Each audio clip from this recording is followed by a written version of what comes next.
नमस्कार विद्यार्थी मित्रांनो, मी विनोद नाईक. आपण पाहत आहोत इयत्ता 8वीचा विज्ञान, ज्याच्यामधील 19वा लेसन, ज्याचं नाव आहे ताऱ्यांची जीवनयात्रा. विद्यार्थी मित्रांनो, आतापर्यंत जे 3 सेशन झाले त्याच्यामध्ये आपण बघितलं की सूर्य हा पृथ्वीला अत्यंत जवळचा असा तारा आहे आणि त्याच्यामुळे त्याचा आकार आपल्याला मोठा दिसतो. रात्रीच्या वेळेला आपण असंख्य तारे आकाशात बघत असतो. आता सूर्यावर हायड्रोजन चे केंद्रक जे आहेत त्यांचं फ्युजन होतं आणि त्याच्यापासून हेलियमचा न्यूक्लियस तयार होतो आणि ह्यांच्यामध्ये मोठ्या प्रमाणावर ऊर्जा निर्माण होते. तीच ऊर्जा आपण उन्हाच्या स्वरूपात आपल्या पृथ्वीपर्यंत येऊन पोहोचते. विद्यार्थी मित्रांनो, आपण आता सूर्याविषयी जाणून घेत असताना आपण इंटरस्टेलर क्लाउड्स म्हणजेच हे खूप अंतर असलेले असे खूप असे मोठे हे ढग आहेत आणि ह्या ढगांवर एका टोकापासून दुसऱ्या टोकापर्यंत जायला खूप प्रकाश वर्ष अंतर जावं लागतं. या मेघांचंच म्हणजे ह्या ढगांचं घनता कमी होते, त्याच्याचं तापमान वाढतं आणि त्याच्यामुळे हे स्वयंप्रकाशित होतात आणि स्वयंप्रकाशित झाल्यामुळे त्याचं रूपांतर ताऱ्यामध्ये होतं. हे आपण आता जाणून घेतलेलं आहेच. एका इंटरस्टेलर म्हणजे क्लाउड्स पासून असंख्य तारे सुद्धा जन्माला येऊ शकतात. आता ऍक्च्युअली ताऱ्यांची निर्मिती कशी होते याच्याविषयी आपण आता ह्या 4थ्या सेशन मध्ये पाहणार आहोत. चला तर मग पाहूया ताऱ्यांची जीवनयात्रा सेशन 4. इथे पहा, ताऱ्यांची उत्क्रांती म्हणजे इव्होल्युशन ऑफ स्टार्स. आता ताऱ्यांची उत्क्रांती म्हणजे काळाप्रमाणे ताऱ्यांच्या गुणधर्मात बदल होऊन त्याचे वेगवेगळ्या अवस्थांत रूपांतर होण्याची प्रक्रिया. उत्क्रांती म्हणजे काय, तर त्यांची वेगवेगळ्या अवस्थेत बदल होते. आता आपण ह्याच सेशन मध्ये एक फोटो बघणार आहोत, त्याच्यामध्ये आपल्याला त्यांच्यात बदल कशा प्रकारे होतात आणि त्यांची उत्क्रांती कशी होते ते आपल्याला दिसणार आहे. आता आपण पाहिलं की 4.5 अब्ज वर्षात सूर्यामध्ये काहीच बदल झालेला नाही. जर तो काही बदल झाला असता तर पृथ्वीवर त्याचा सर्वात जास्त इफेक्ट झाला असता, कारण पृथ्वीवर जीवनसृष्टी आहे आणि त्याच्यामुळे आपल्याला त्याचा बदल जाणवला असता. परंतु यांच्यामध्ये कोणताच बदल झाला नाही, म्हणून पहिल्यापासून जी जीवनसृष्टी आहे तशीच राहिलेली आहे. म्हणजे याचा अर्थ असा झाला की ताऱ्याची उत्क्रांती अतिशय संथ गतीने होत असते. ताऱ्याच्या जीवनातील अधिकांश काळ त्यांची उत्क्रांती संथ गतीने होते, आपण बघितलेलं आहे. तारे सातत्याने ऊर्जा देत असल्याने त्यांतील ऊर्जा सतत घटत असते.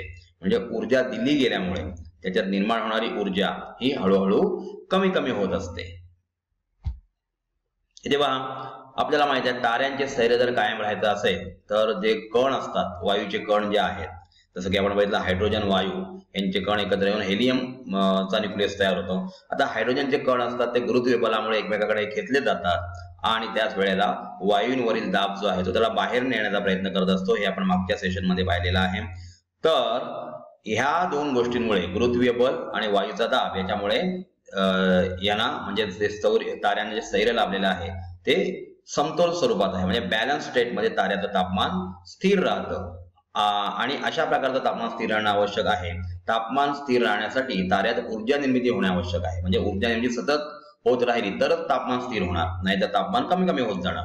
आता ही ऊर्जा निर्मिती ताऱ्यांच्या केंद्रकातील इंधन जळण्याने होते. जसं की हायड्रोजनचं ज्वलन होतं सूर्यावर आणि त्यापासून हेलियम न्यूक्लियस तयार होतं, म्हणजे हायड्रोजन हा इंधन स्वरूपात इथे असतो.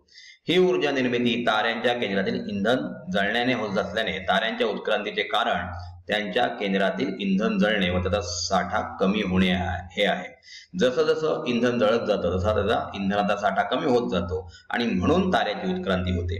ती ऍक्च्युअली उत्क्रांती कशी होते ते आपण पाहूया. केंद्रातील इंधन संपुष्टात आल्यावर ऊर्जा निर्मिती ही संपुष्टात येते व ताऱ्याचे तापमान कमी होऊ लागते. आता ऊर्जा निर्मिती कमी झाली म्हणजे तापमान ऑटोमॅटिक कमी होणार. तापमान कमी झाल्याने वायूचा दाब पण कमी होणार व तो गुरुत्वीय बलाशी संतुलन राखू शकत नाही. म्हणजे आता तापमानामुळे दाब कमी झाला तर आपल्याला माहित आहे की गुरुत्वीय बल वाढणार आहे आणि त्याच्यामुळे तारा काय होणार आहे तर आकुंचित होणार आहे. आता हे झाल्यानंतर दुसरे इंधन वापरात येते. उदाहरणार्थ केंद्रातील हायड्रोजन संपल्यावर हेलियमचे विलीनीकरण होऊ लागते. म्हणजे हायड्रोजन संपलाय, आता त्याच्यापासून त्याला हेलियम जो आहे तो आता इंधन म्हणून वापरला जातो व ऊर्जा निर्मिती पुन्हा सुरू होते. अशी एकामागून एक किती इंधने वापरली जातील हे ताऱ्याच्या वस्तुमानावर अवलंबून असतं, कारण ताऱ्याचं वस्तुमान जेवढं जास्त तेवढं इंधन जास्त प्रमाणात वापरलं जातं. इथे पहा, एखाद्या ताऱ्याचे वस्तुमान जितके अधिक तितकी अधिक इंधने वापरली जातात. या दरम्यान ताऱ्यात अनेक बदल घडून येत असतात. म्हणजे हे जे इंधन वापरलं जातं ते इंधन कमी होतं, ऊर्जा निर्मिती कमी होते आणि ह्याच्यात बऱ्याचशा गोष्टींमध्ये बदल होत असतो. ताऱ्यामध्ये वेगवेगळ्या प्रक्रिया होत असल्याने काही वेळेस ताऱ्याचे आकुंचन तर काही वेळा प्रसरण होतं. आपल्याला माहिती आहे, गुरुत्वीय बल वाढलं की आकुंचन होणार आणि बाहेरचा दाब वाढला की प्रसरण होणार. व तारा विभिन्न अवस्थांमधून जातो. शक्य असलेली सर्व इंधने संपल्यावर ऊर्जा निर्मिती संपूर्णपणे थांबते. आता ऊर्जा निर्मिती थांबल्यावर काय होतं, ताऱ्याचं तापमान कमी होत जातं आणि यामुळे वायूचा दाब व गुरुत्वीय बल यांच्यामध्ये समतोल राहू शकत नाही. ताऱ्यांची उत्क्रांती कशी थांबते व त्याची अंतिम अवस्था काय असते ते आपण आता पाहूया. लक्षात घ्या विद्यार्थी मित्रांनो, आपल्याला याच सेशन मध्ये एक फोटो आहे, त्याच्यामध्ये ताऱ्यांची उत्क्रांती कशी होते ते आपण पाहणार आहोत. आता पहा, ताऱ्याची अंतिम स्थिती म्हणजे एंड स्टेजेस ऑफ स्टार्स म्हणजे काय ते बघूया आपण.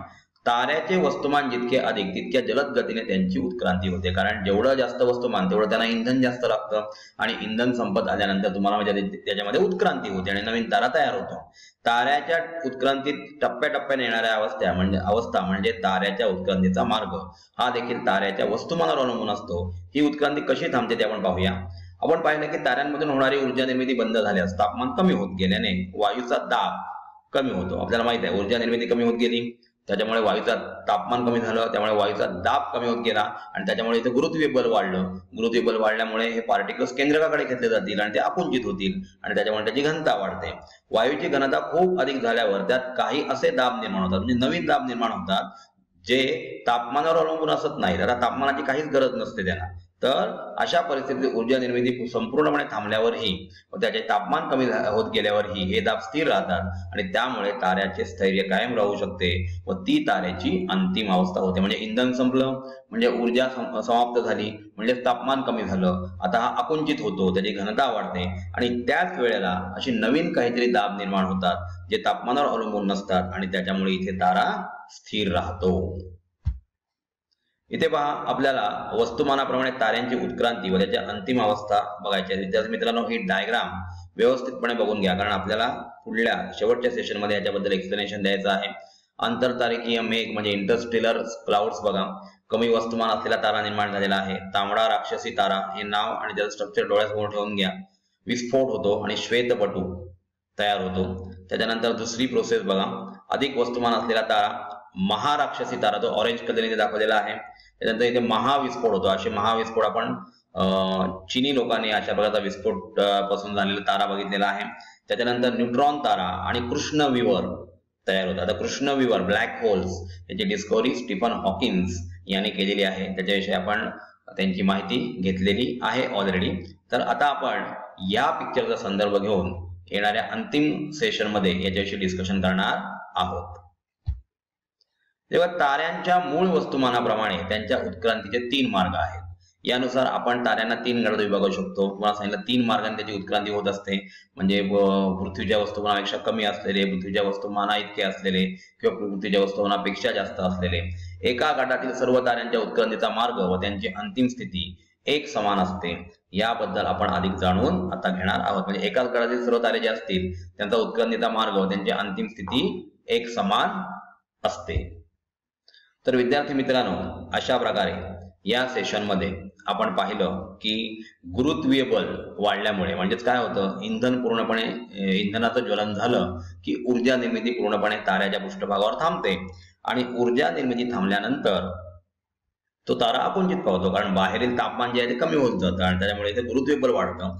आता जेवढं वस्तुमान जास्त तेवढं इंधन जास्त जाळलं जातं आणि त्याच्यामुळे त्याची उत्क्रांती सर्वात फास्ट अशा अधिक वस्तुमान असलेल्या ताऱ्यापासून होत असते. यासाठी आपण एक पिक्चर बघितलं आणि त्या पिक्चर विषयी डिटेलमध्ये माहिती आपण पुढल्या येणाऱ्या सेशन मध्ये पाहणार आहोत. तर विद्यार्थी मित्रांनो, मी तुम्हाला असं सांगत होतो की अशा प्रकारे जसं इंधनाचं ज्वलन होतं त्याप्रमाणे ऊर्जा थांबते.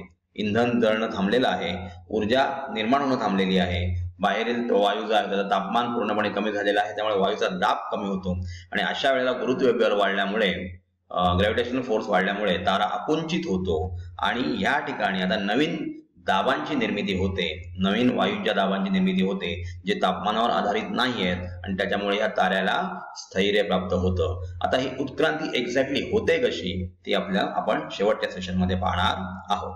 तत्पूर्वी विद्यार्थी मित्रांनो, आस विद्यालय म्हणजेच एएस विद्यालय, एनी टाइम एनीवेअर स्कूल, हे एक असं ऑनलाईन एज्युकेशनल ऍप आहे ज्याच्या मार्फत आपण घर बसल्या 6वी ते 10वी पर्यंतचा अभ्यास करू शकता. याच्यामध्ये विविध विषय जसे की science, social science, Marathi, maths, त्याच्यानंतर इंग्लिश, हिंदी किंवा कॉम्प्युटर हे विषय आपण घर बसल्या समजून घेऊ शकता. आमच्या तज्ञ शिक्षकांच्या मार्गदर्शनाचा आपल्याला इथे फायदा होत असतो. अतिशय चांगल्या पद्धतीने आपल्याला इथे एक्सप्लेनेशन दिलं गेलेलं आहे. असंख्य टेस्टचा अनुभव आपण ह्या ऍपच्या मार्फत घेऊ शकता. आपण हे ऍप रजिस्टर केलेलं आहेच. आपल्या इतर विद्यार्थी मित्र मैत्रिणींना सुद्धा या ऍप बद्दल माहिती द्या जेणेकरून त्यांचंही भवितव्य उज्ज्वल होईल. विद्यार्थी मित्रांनो, लक्षात घ्या एक महत्वाची गोष्ट की आजकालची शिक्षण पद्धती ही पूर्णपणे अंडरस्टँडिंगवर आधारित आहे. त्यामुळे आस विद्यालयासारखे ऍप जे आहेत त्याच्या मार्फत आपली स्टडी परिपूर्ण केली जाते. आपल्याला प्रत्येक गोष्टीचं आकलन चांगल्या प्रकारे इथे होत असतं आणि आपल्याला काही क्वेरीज आल्या तर आपण कितीही वेळा आमच्या तज्ञ शिक्षकांना ते विचारू शकता जेणेकरून आपल्या मनामध्ये असलेली शंका दूर होईल आणि आपण चांगल्या प्रकारे मार्क्स या एक्झाम मध्ये मिळू शकता. कारण तुम्हाला सांगितलेलं आहे की हे कॉम्पिटेटिव्ह वर्ल्ड आहे. त्याच्यामध्ये अर्ध्या मार्कांसाठी सुद्धा आपला एखाद्या चांगल्या कॉलेजातला प्रवेश होऊ शकतो आणि म्हणून आस विद्यालय हे आपल्याला नेहमीच आपल्या सेवेसाठी तत्पर असतं आणि आपल्याला चांगल्या प्रकारे इथे मार्गदर्शन या ऍप मार्फत केलं जातं. धन्यवाद.